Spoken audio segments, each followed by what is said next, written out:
Sam, this has to be subtle. Subtle. Got it.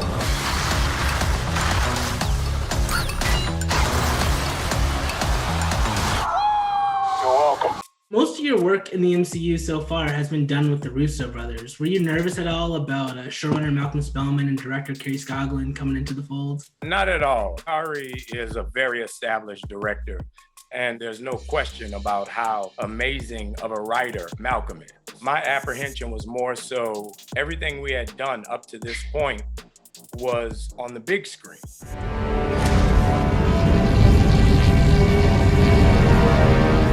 If you watch Endgame, the scope of that movie was so legendary. My son at the time was 9, and I literally looked at him and his jaw was wide open. My fear was we wouldn't be able to have that same scope of work on television because it's a smaller screen. Even if you have the biggest TV, if you have a 90 LG PTA screen, there's no way you can capture the scope of that work. Were those fears assuaged after you saw the show? When I watched all 6 episodes, I was pleasantly surprised and impressed. And a lot of that had to do with Wandavision. No one knew what Wandavision was going to be. It's very different from every movie that Marvel has done. It created a new vocabulary for MCU audiences to look at and understand. So following WandaVision, I feel like is the perfect place for Falcon and Winter Soldier to be. So just speaking about Sam as a character,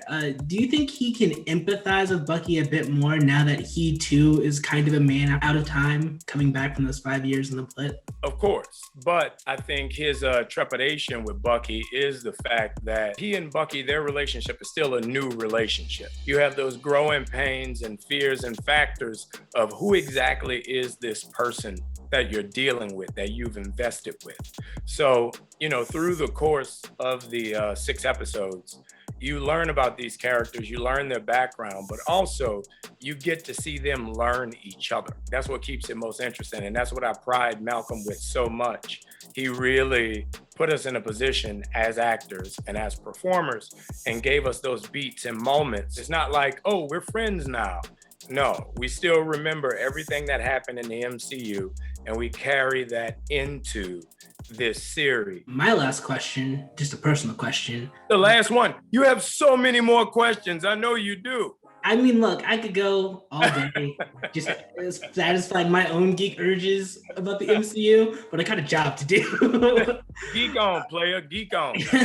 Well, this is kind of a geeky question. I just want to know when you're going to have round 2 with Ant-Man, because I just feel like there's still some unresolved beef there. He kind of duffed you at the compound, Okay, Joe, you made me crack my knuckles. Ant-Man maybe got 1 or 2 hits on me, and I gave him the business, and he ran away. You cannot win a fight if you run from the fight. Well, I think you gave a perfect final word to that. I beat him up, right? Falcon won. Hey, man, look.